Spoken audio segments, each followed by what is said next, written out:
Hi, hello everyone, and you are viewing the lecture on the topic a review of Philippine history for the course Philippine History and Constitution.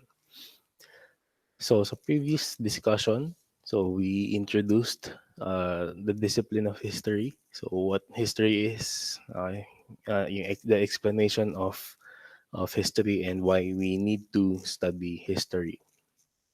Okay, so for today, we're going to look at the different events in Philippine history and how they shaped the society of the Philippines. Okay, so it's just a review. Kumbaga, we're going to run down the events of Philippine history, and uh, we won't really go that deep in analyzing these events.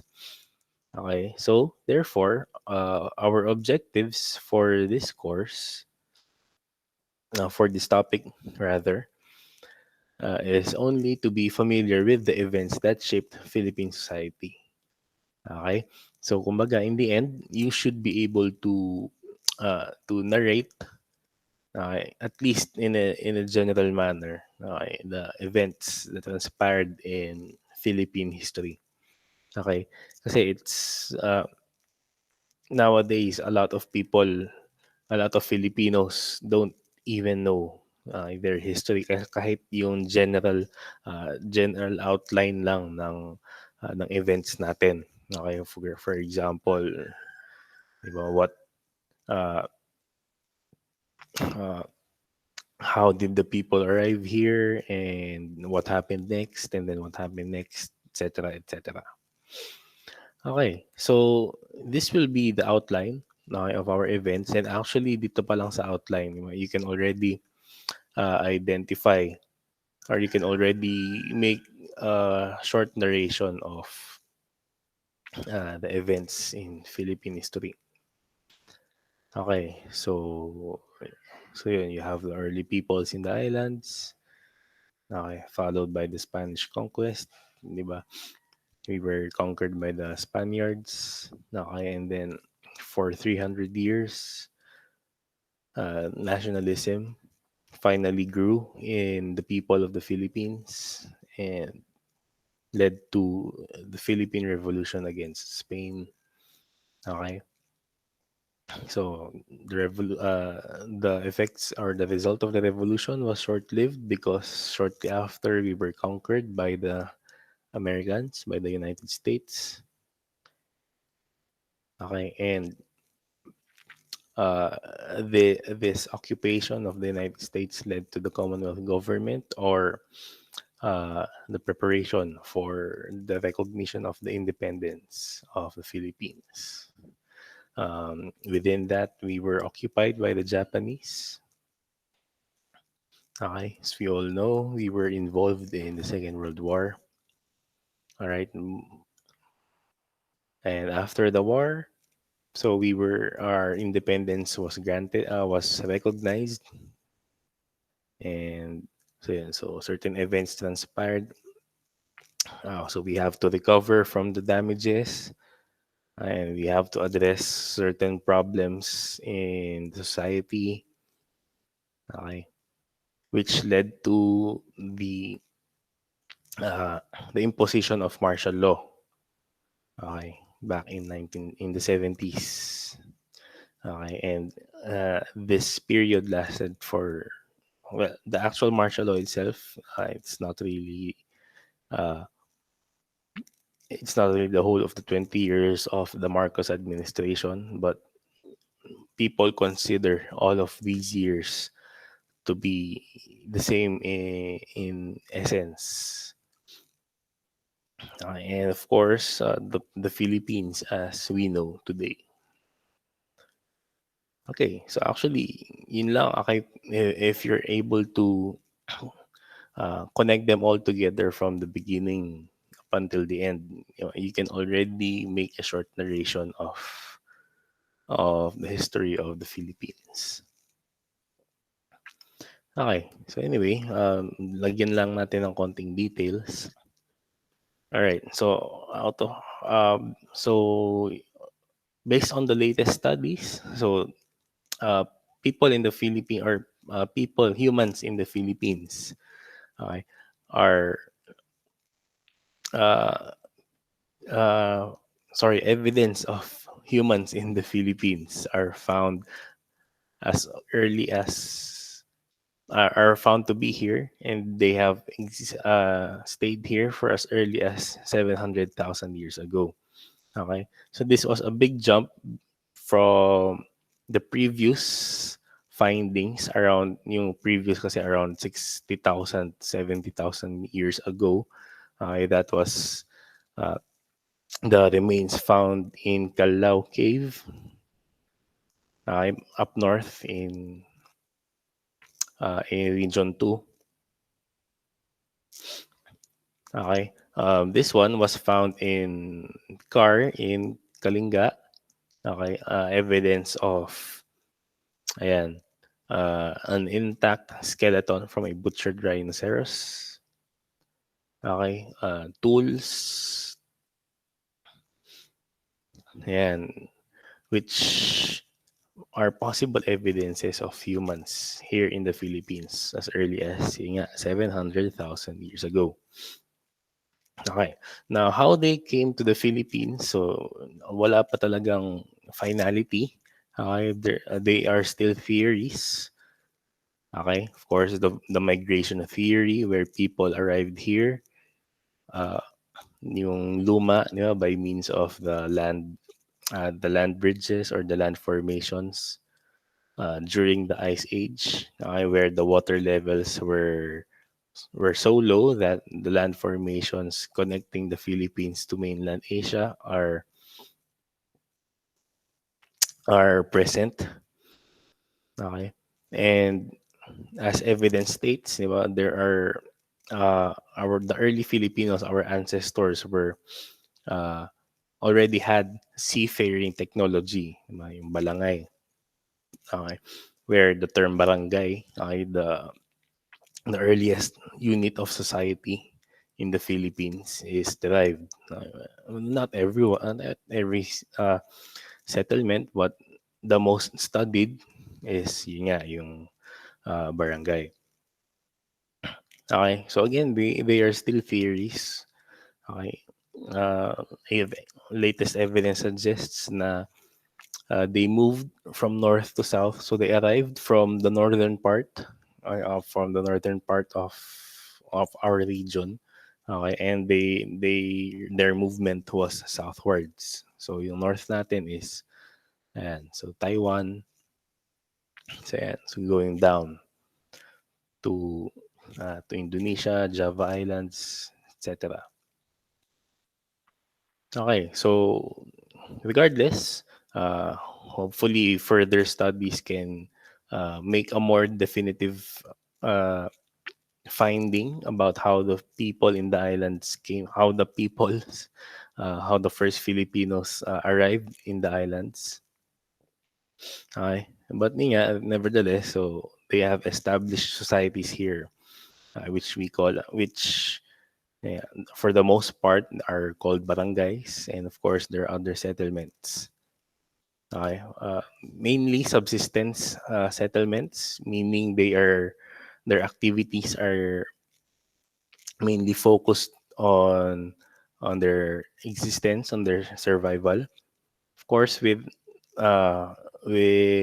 evidence of trading. Okay, so paalis na sila from subsistence to exchange. Okay, because there is evidence of trading with the Chinese and uh, our other neighbors. Okay, so it's Arabs, Indians, etc. Okay,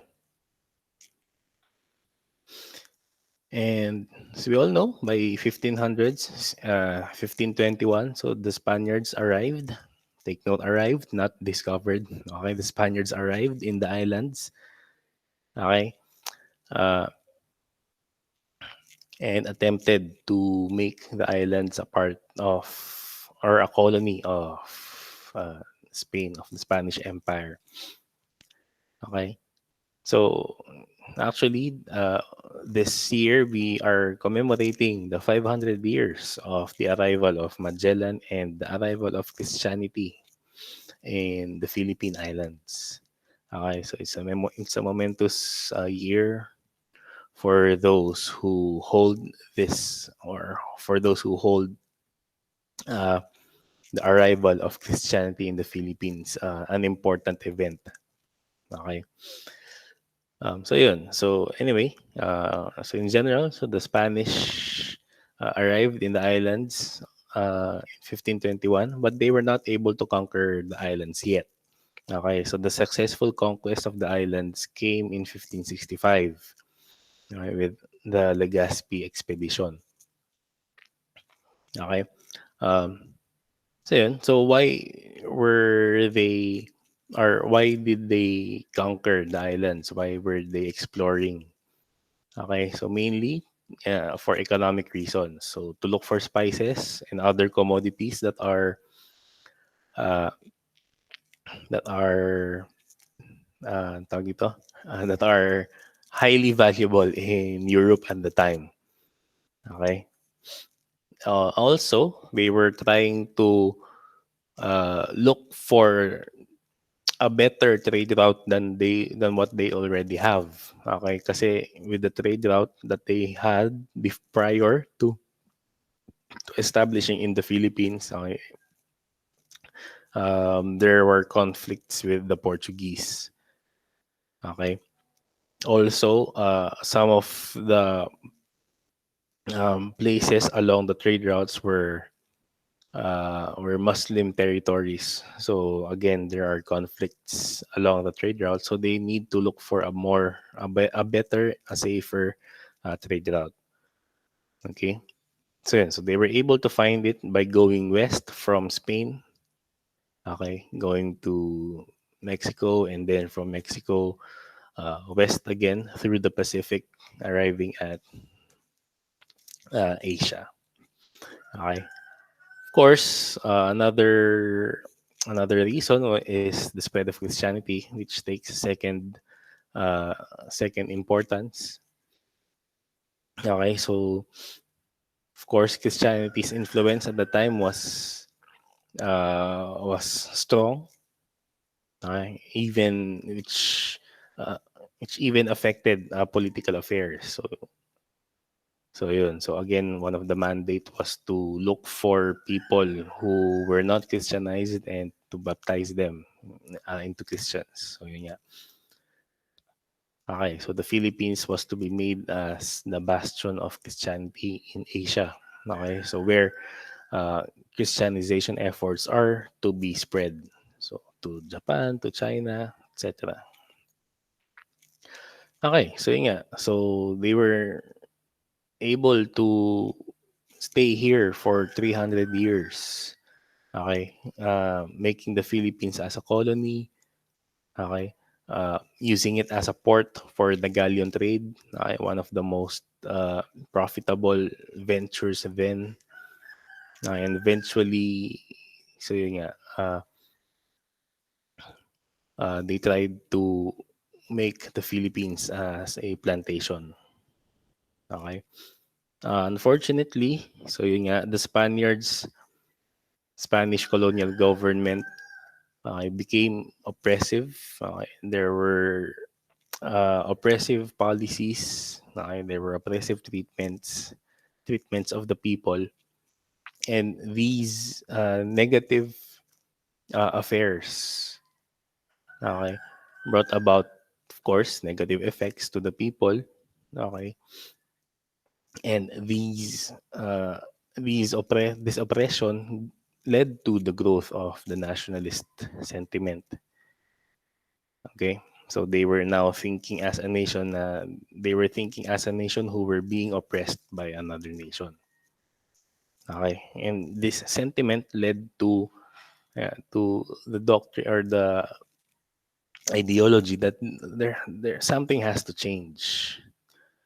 Okay, so initially they were asking for changes in the colony. Okay, better treatment, better policies.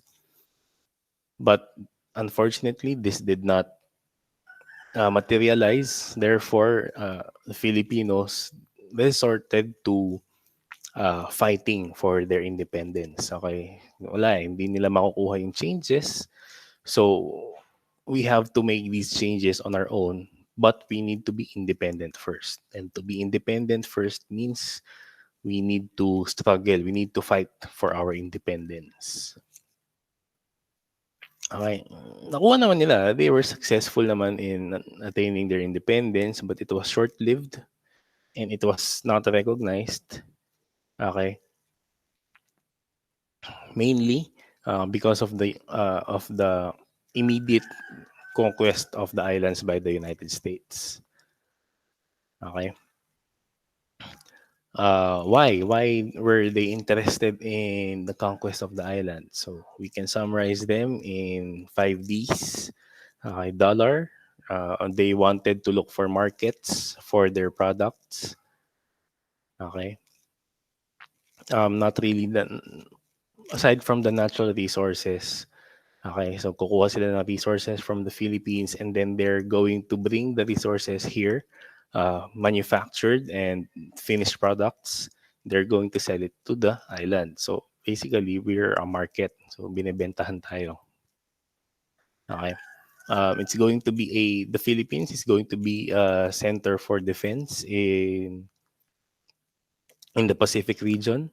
Okay, from the Western powers that are situated also in Asia. Okay, so bago sila makatawid ng Pacific, so the Philippines will be the first line of defense. Okay, so deity, so to re-Christianize the Philippines, so we have here the entry of Protestantism in the Philippines, the other Christian denominations in the Philippines. Okay, and being a superior country, okay, a superior nation, so uh, they presented their conquest of the islands to be their duty, their duty as a big brother to the Filipinos, their duty to help the people rise from the effects of Spanish oppression. And overall, it was their destiny, they said, to help the oppressed nations. Okay. All right. So the early years, so medyo it was a bit bloody. Yeah, it was something that was forgotten in history. Na the early years of the American occupation was very brutal to the Filipinos. Okay. So hindi lang naman Spanish ang nag-oppress. Okay, there were also records of abuses in the Philippines by the Americans. However, they were quicker in opening some of their policies. Regarding the Spanish kasi it was only during the latter times where certain progressive or liberal ideas uh, were widespread enacted. Okay, of course, in the 300 years, there were some improvements din naman. There were some good policies naman. Hindi naman puro oppression. Of course, there were some good policies here and there. But for example, public education, free press, it was around the latter years of the Spanish occupation.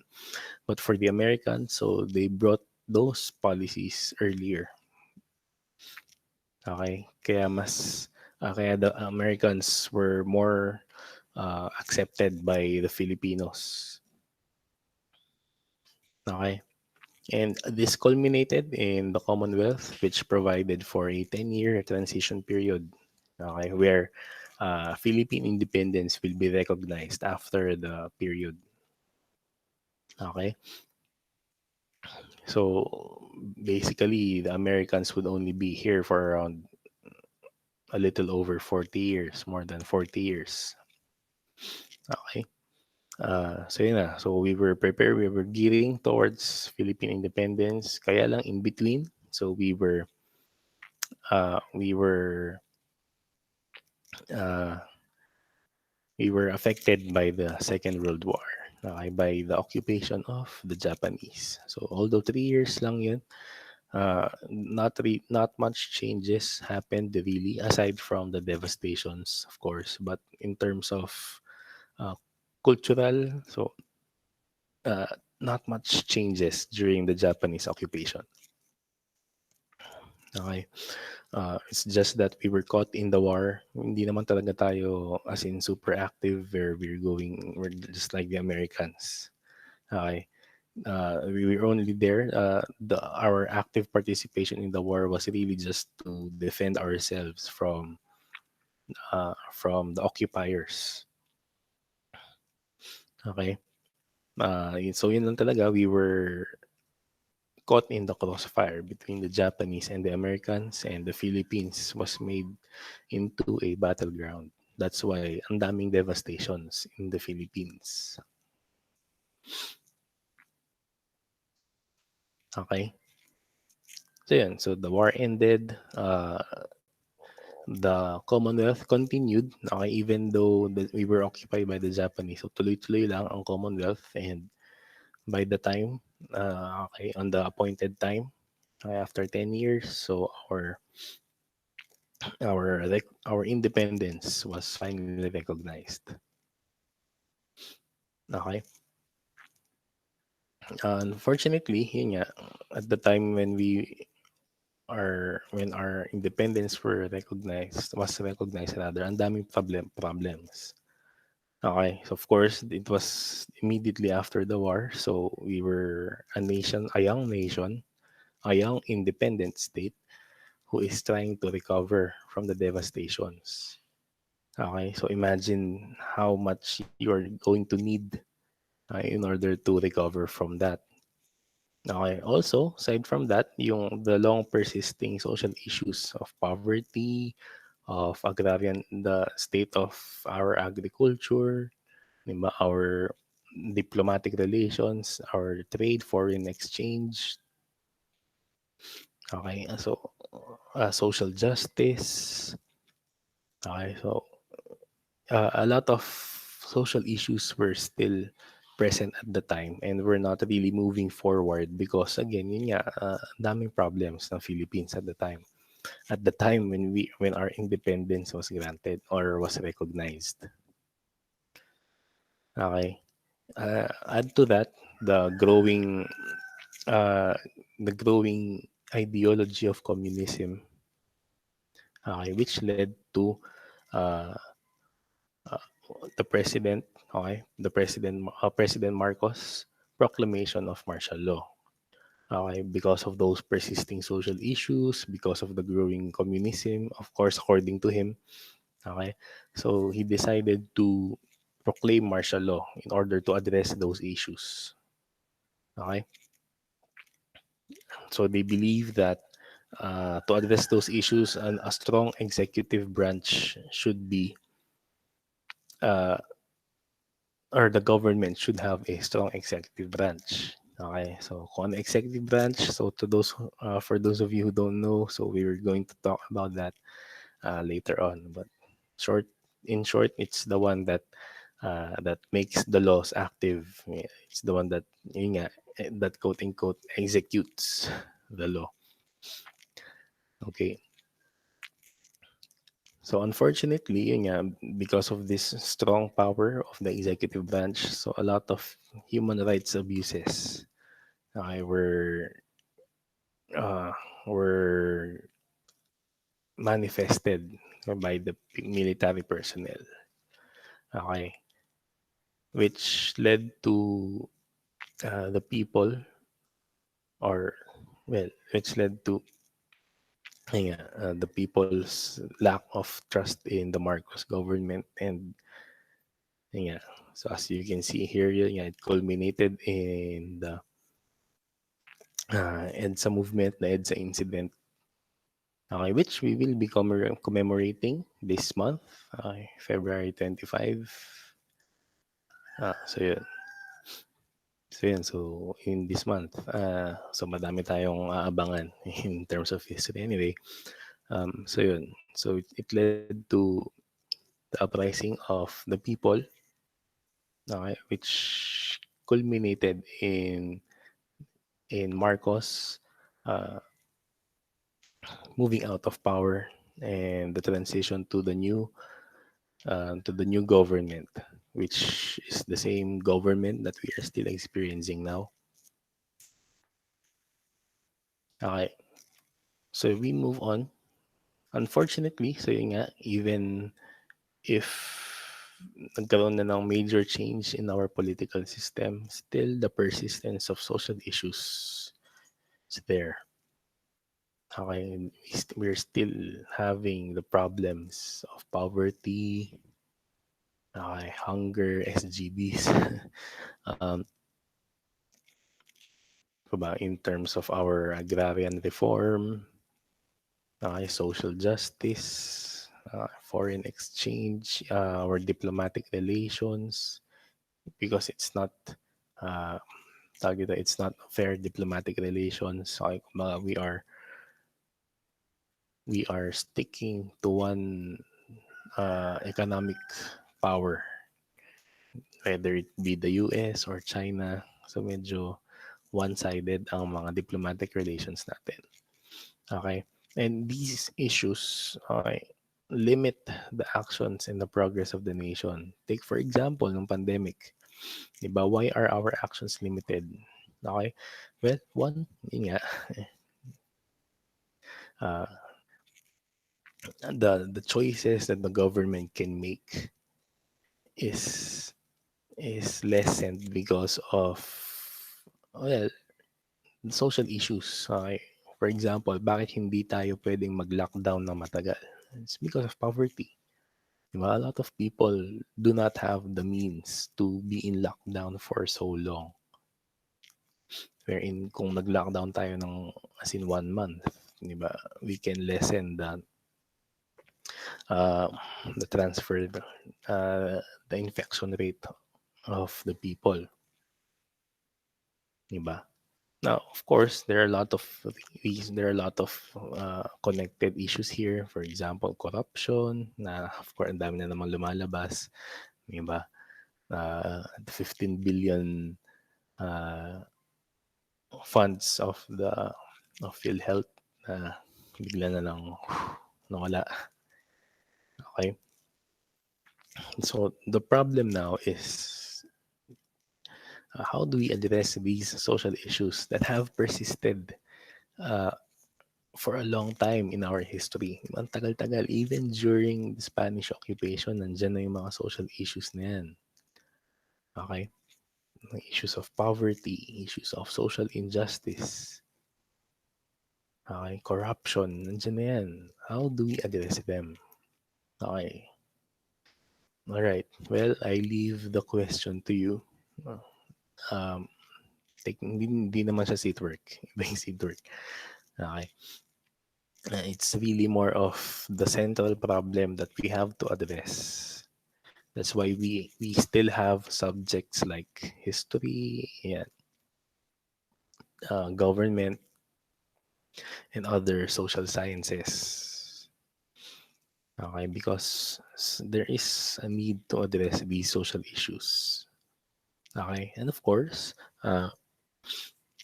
we will never run out of problems. Okay, uh, after addressing one problem, another problem will arise.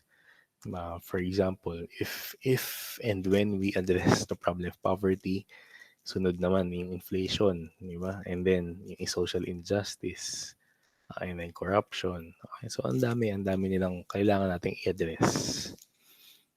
Okay, so the problem is, yun nga, how do we address them? Okay? All right.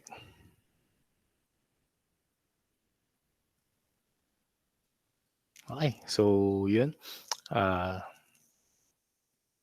so that was the review of the events in Philippine history. So I hope na somehow you are now you are familiarized, you are reviewed about the events in Philippine history. Uh, So, kaya na ba nating ikwento ang kasaysayan ng Pilipinas? Okay. So anyway, with that, thank you for listening. I hope you learned something from our lecture. Uh, so yan, if you have questions, feel free to contact me. And ayos, keep safe.